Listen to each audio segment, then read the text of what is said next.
Wow! Ayan guys, so welcome to Antipolo Church. So happy Sunday po sa ating lahat. So nasa Antipolo po tayo ngayon.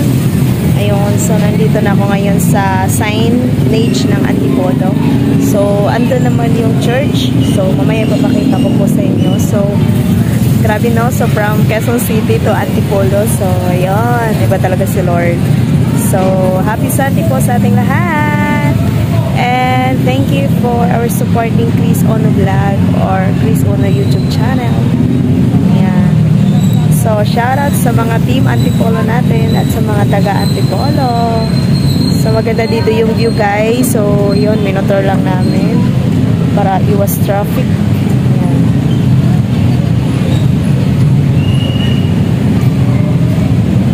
Ayan. Labasan na. So, lumabas na kami. Nakadalawang session na kami ng pagsimba o pag-church ng misa ni Father. Ayan.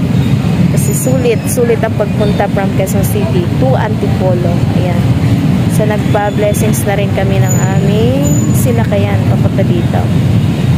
Ayan. Thank you Lord. Maraming salamat sa blessings na pinagkaloob nyo at lalo na sa ating mga ka-viewers natin dyan. Hope nakapag-church, no? So, happy Sunday. Ayan. So, maraming salamat sa pagsuporta ng ating vlog and YT. So, yan. Labasan na, guys. Labasan na.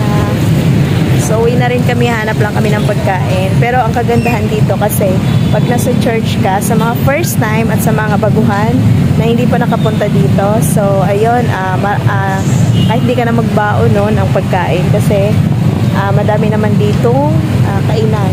So, ito yung church. Papakita natin guys.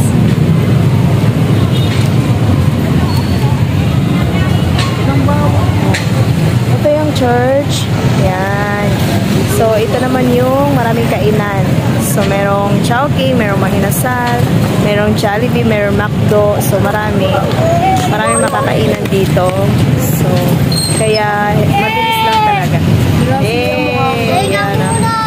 So, ka muna. Ayan, ako sa ano natin. Taga dito kayo, di ba? Taga dito kayo. Di po ako